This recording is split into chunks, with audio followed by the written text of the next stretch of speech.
Coming home to Baja California for me is like walking across 1,000 miles of sand and finding a pool of water. It's an oasis for my heart.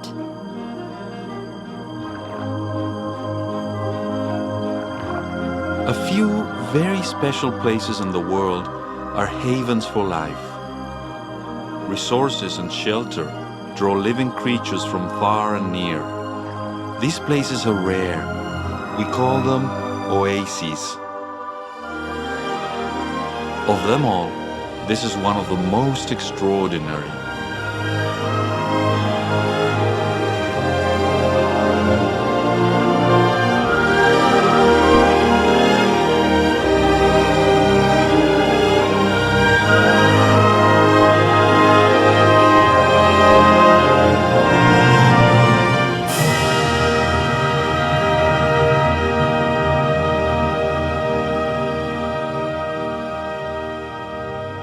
This is my home. It is a hot, dry peninsula, 700 miles long and surrounded by ocean. It is called Baja California. I'm Ezequiel Escurra. I work here as an ecologist. Today, some fellow naturalists and I will take you to the places we love to discover the answer to a single question. Why does this land and this sea create an oasis? One simple answer to that question is that there is plenty to eat. Mercedes Guerrero studies whales that are drawn here to feed. Fin whales eat floating sea life called plankton.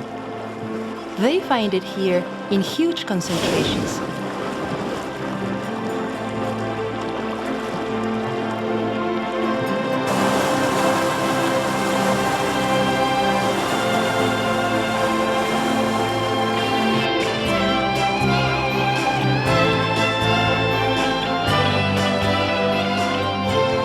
Dolphins too are drawn here in tens of thousands to feed their high-energy lives. Dolphins trap the schools of fish near the surface.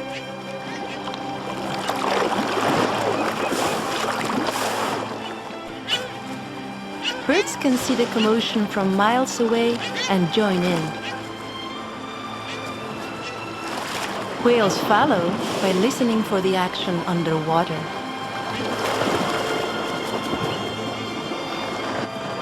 I have learned to recognize these humpback whales as individuals by their special markings. We study them to see how they live and even how they die.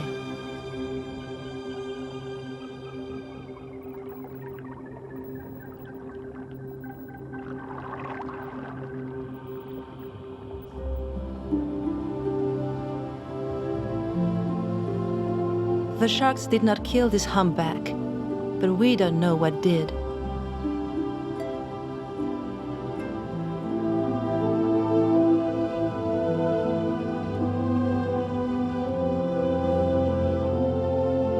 I am saddened by the death of this whale. But in this circle of hunger and life, even the greatest lives end. And I know that this whale's body will give new life to others.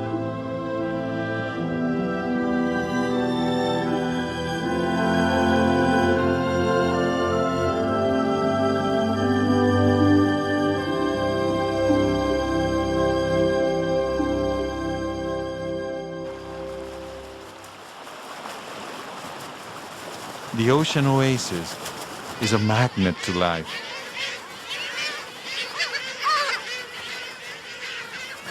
Enriqueta Velarde studies the birds that return each year to Raza Island.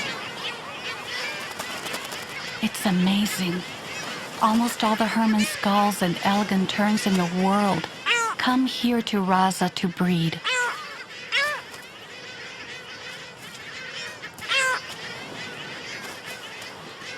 The gulls arrive first to establish their nest sites, traveling from as far away as Canada.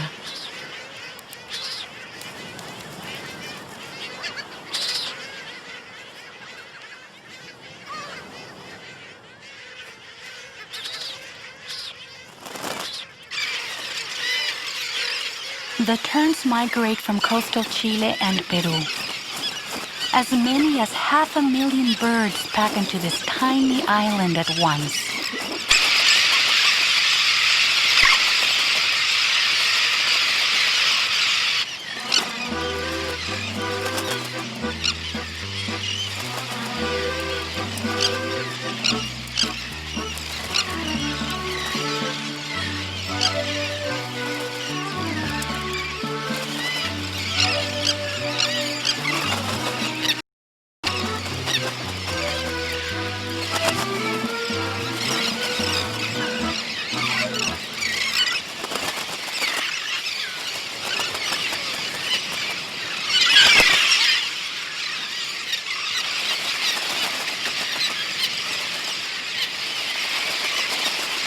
It may seem curious that the terns nest right in the middle of the gulls' colony, but by living among the gulls, the terns gain protection from predators.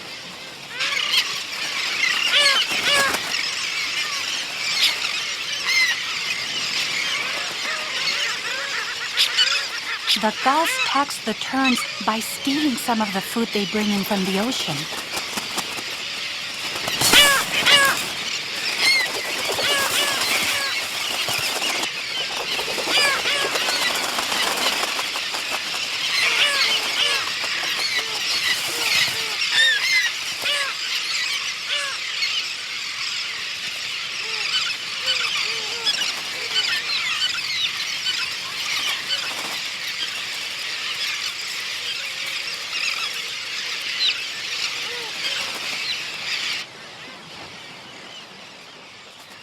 Just imagine, the birds of Raza catch 65 tons of fish each day, one sardine at a time.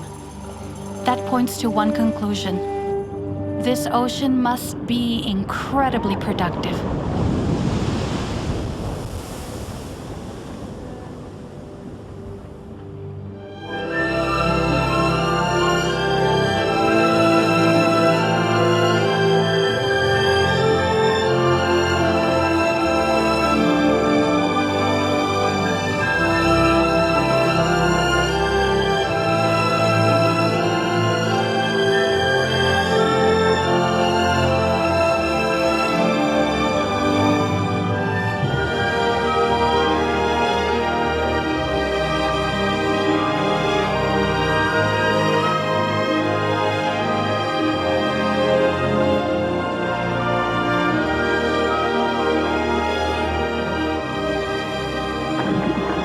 Ileana Ortega works here as a naturalist.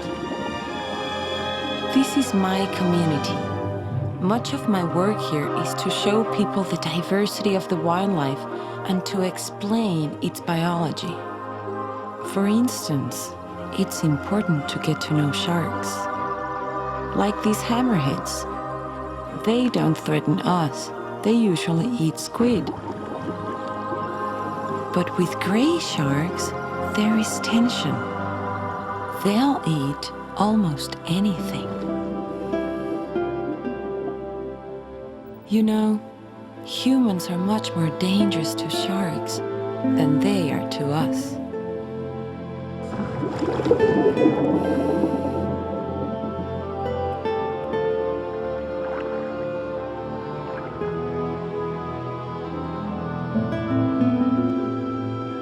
When you spend time with sharks, you begin to understand them and learn to respect them. But you have to command their respect too. See, they're always testing you. I admire sharks. They're a vital link in the chain of life. Like wolves, they weed out the sick and the injured, leaving behind only the healthiest of their prey to reproduce.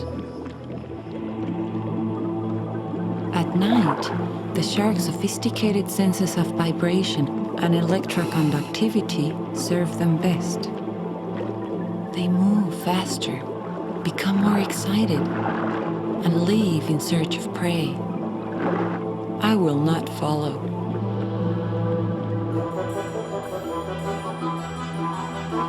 Throughout the night, other predators stalk the oasis.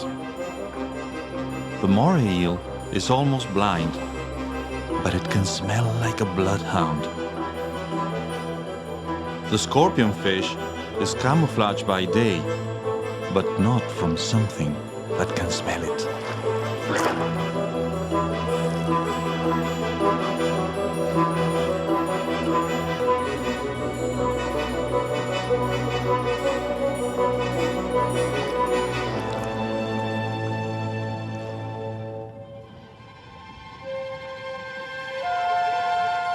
Daylight returns. The frogfish begins its day.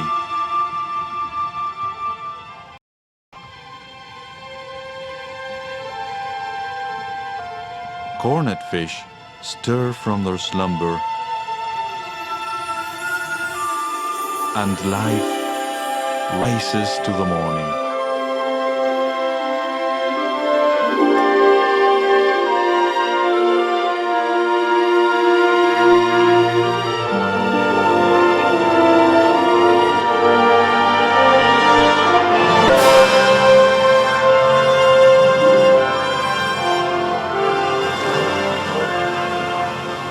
Some animals come to the oasis for reasons other than hunger.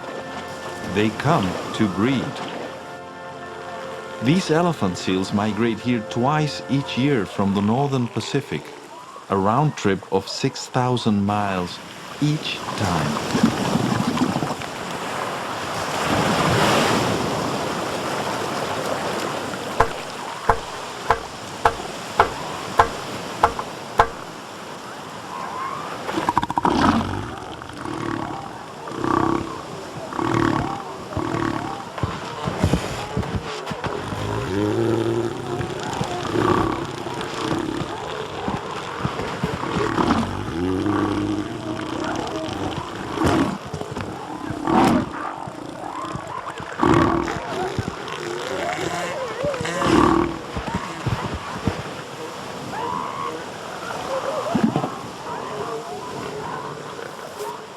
The mothers transform their thick blubber into milk, and the milk is incredibly rich.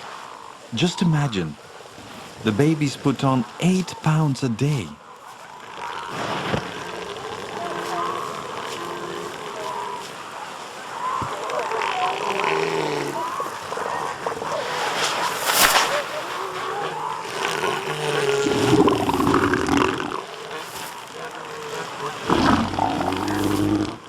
A male as big as a truck sees a smaller trespasser.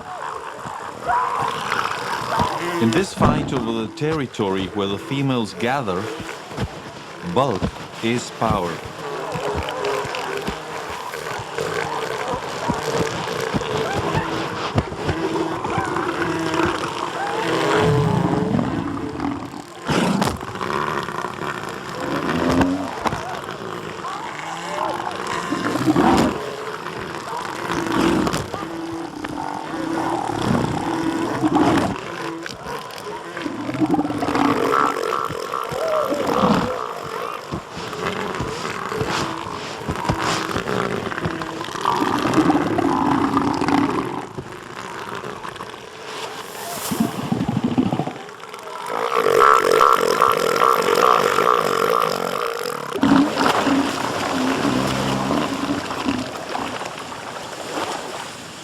Elephant seals may look ugly and awkward to us, but they are powerful predators. Soon they will return to the sea, where they spend 90% of their time diving to depths of up to 1,500 feet.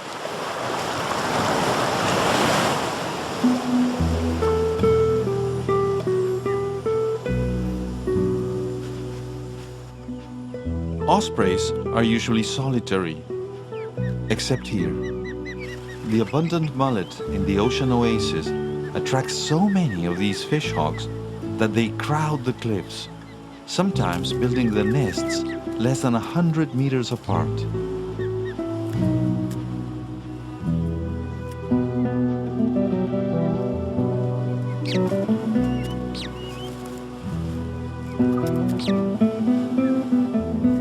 Whenever I see them using those claw-like beaks so gently, I can't help wondering whether instinct and emotions are really so different after all.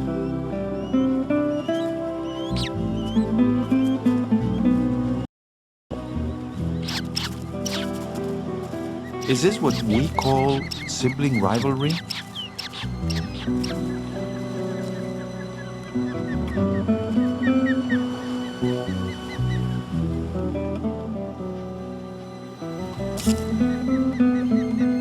The chicks are always hungry, so the adult osprey are always fishing.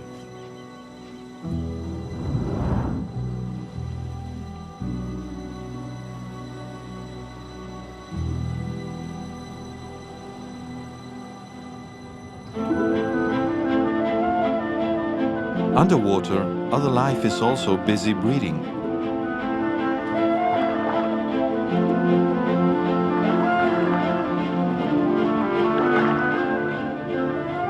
These Creole fish are broadcast spawners. Milt and eggs burst into the water and mix right there. Schools of mackerel dash in to feast, but many eggs survive.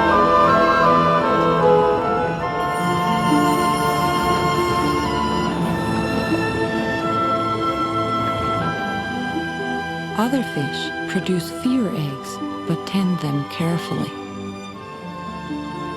A female sergeant major lays her eggs on the rocks, and the male spends weeks guarding his nest until the eggs hatch, chasing off everything else that wants a snack.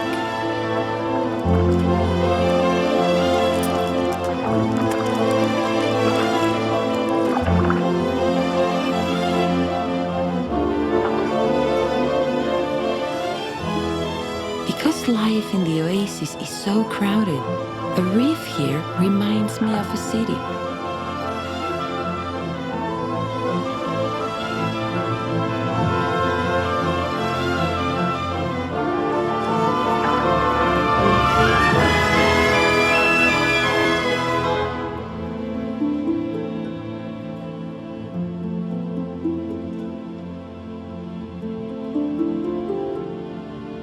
Amore can smell something tasty,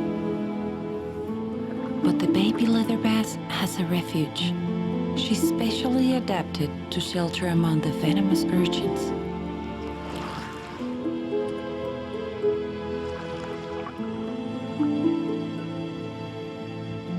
But other fish may threaten her sanctuary. A hawkfish attacks one of the urchins.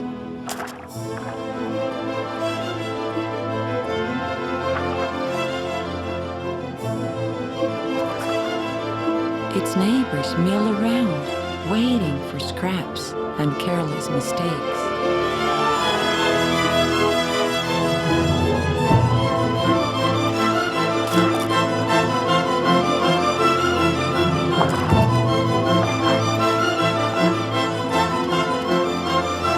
In this city, you better watch out when crossing the street.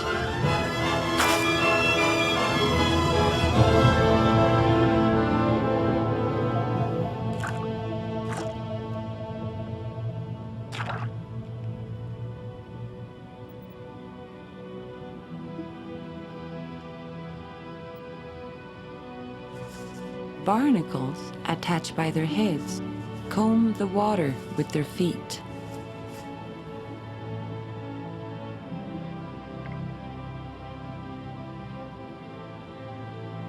Life climbs on life here, and they're eating things I can barely see.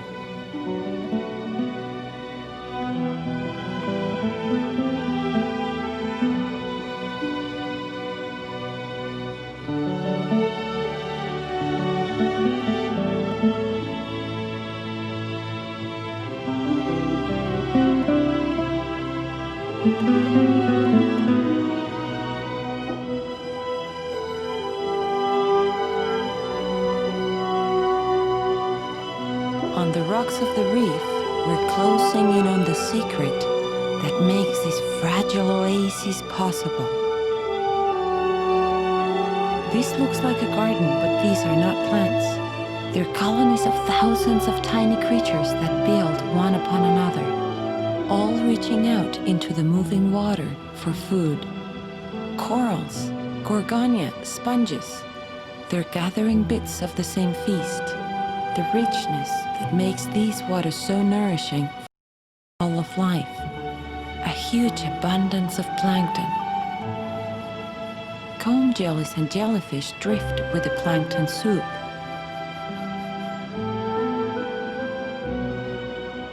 They are carnivores.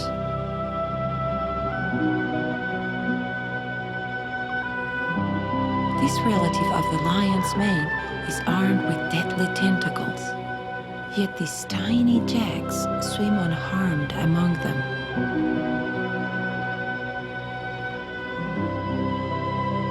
This colonial jellyfish is like a floating rope, made up of thousands of polyps strung together, each fishing with its own stinging tentacle. King angelfish savor them. Perhaps they like spicy foods.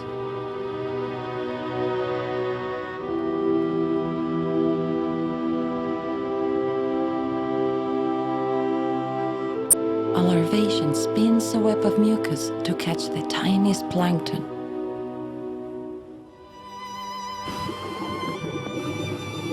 Look at this one. I call it the little sea elephant. It's actually a member of the snail family. We know plankton is a foundation for all this life. But why is the plankton more abundant here than anywhere else? The answer is deep on the reef, in a blizzard of life.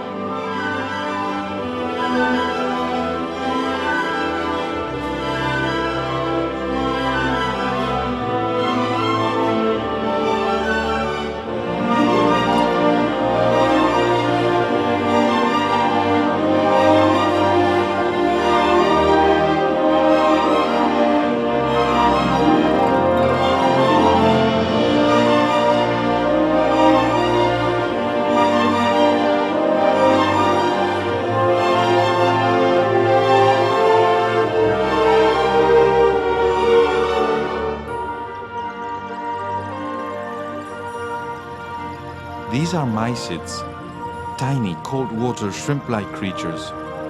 Their abundance tells us that these waters are very rich in nutrients. The mysids also tell us that these waters are unexpectedly cool. That coldness is a vital reason why the greatest forces of land and sea combine to create the ocean oasis. Deep inside, our planet's mantle churns with heat. On the surface, the coolest pieces of the Earth's crust sink into the mantle and drag the plates behind them as if they were rafts of stone. 5 million years ago, these forces began to pull Baja California from the side of Mexico. Now, look at the ocean. Winds and the Earth's rotation push surface water away from the land, and cooler green waters rise from the depths. The cool water, rich in nutrients, nourishes the plankton that forms the base of the pyramid of life, creating an oasis that is unique on Earth. But that's only half the story. The other half is on land. It is hard to believe, but the same forces that form the oasis also cause the dryness of the desert. Moisture here comes from evaporation off the sea, so even plants depend on the ocean. But when the water is cool, not much evaporates to make rain.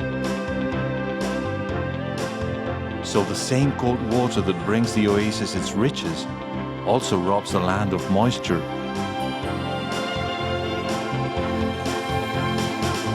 Life on the land is driven not just by hunger, but by thirst.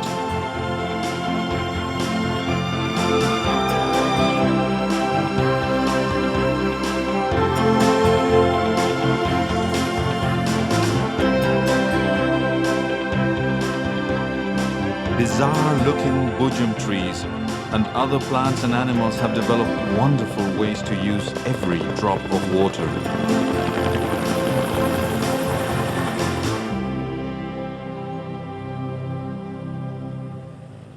In its thick body, a cactus stores the last rain like a memory. It survives by averaging long dry times with occasional wet ones.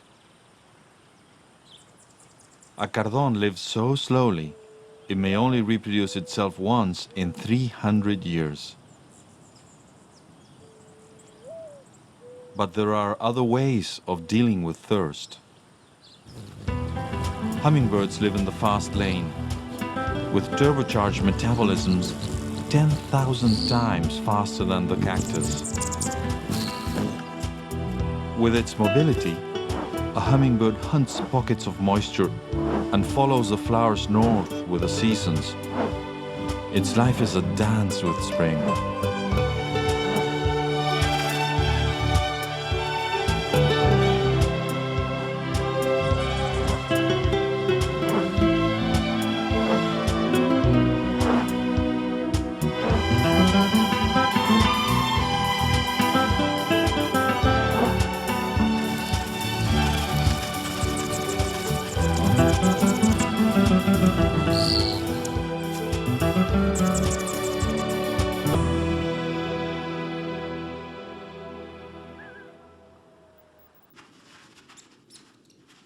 As the desert day cools into night, a kangaroo rat emerges from its burrow.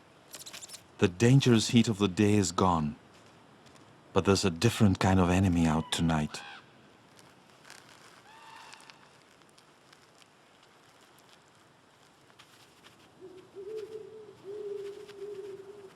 The kangaroo rat never drinks.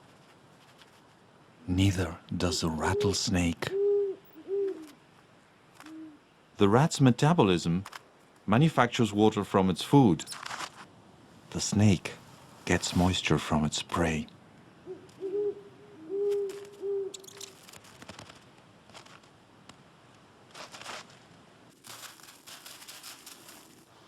The snake searches with a second pair of eyes that sense heat instead of light.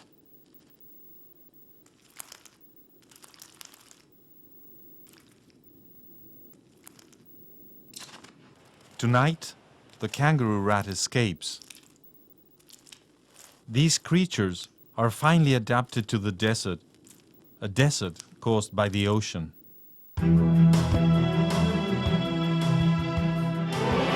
Cold water and dry land.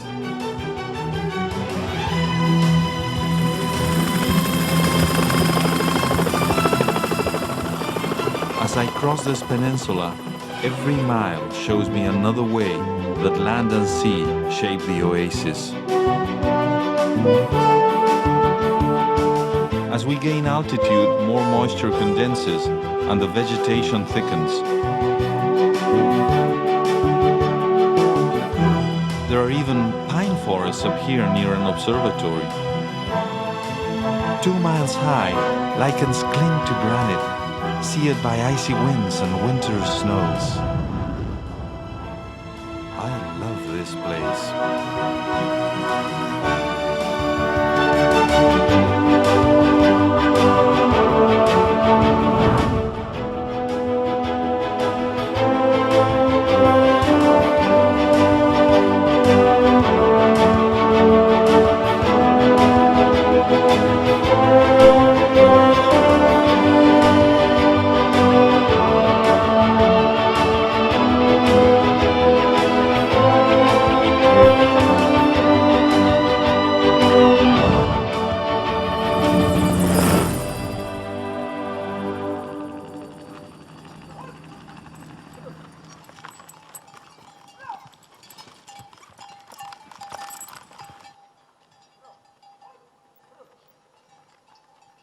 As I travel here by helicopter or burro, I often wonder, can humans live in harmony with the ocean oasis?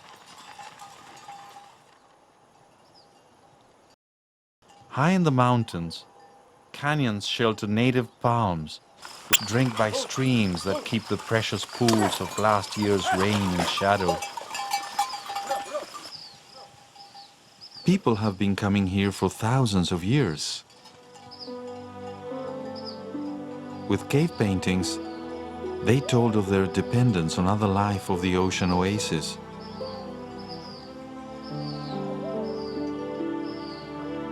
But we have not always been respectful of that life. For years, people came to Mexico to hunt gray whales. They have reason to fear us. That is why Pacheco Mayoral's experience is so extraordinary. It was almost 30 years ago. One day I was line fishing. Suddenly a whale came up and rested its head on the side of my boat. I was terrified, but the whale wanted to make contact, like a friend. People call the whale the devilfish because it smashed whaling boats to protect its young. I'm always amazed about how completely they changed.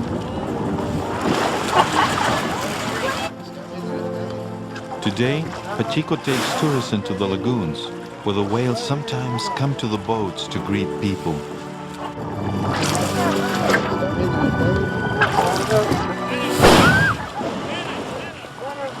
The whales are giving us a great lesson. I believe that in this world we are all equal. This is my feeling toward whales. I believe they teach us what life is.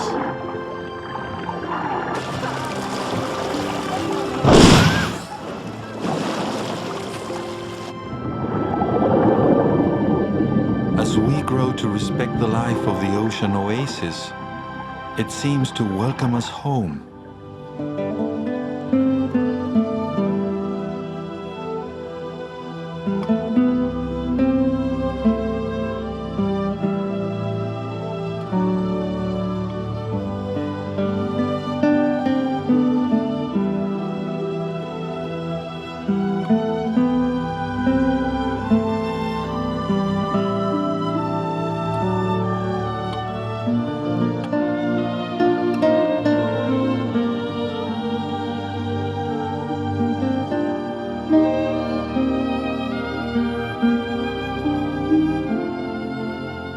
Mantas eat plankton, but they come here for other reasons too.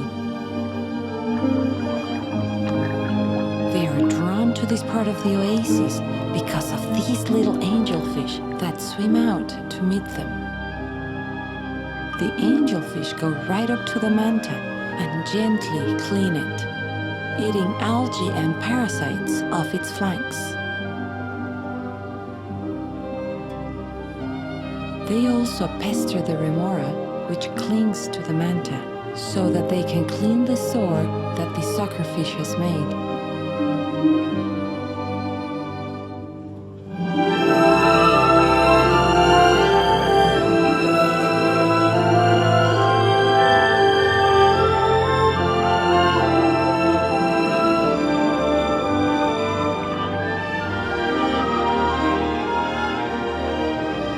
Mantas are huge, powerful animals. They can swim 20 miles an hour and can easily avoid us divers. But they choose to swim with us.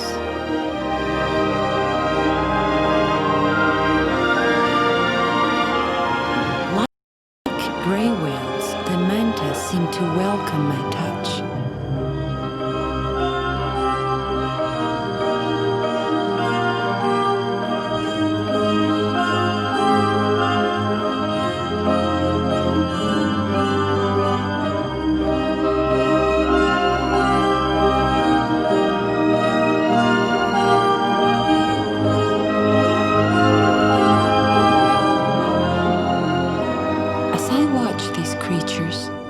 One depending on the other, I realize how everything is connected and how the land and the seas of the ocean oasis are linked in a web of life that binds us all.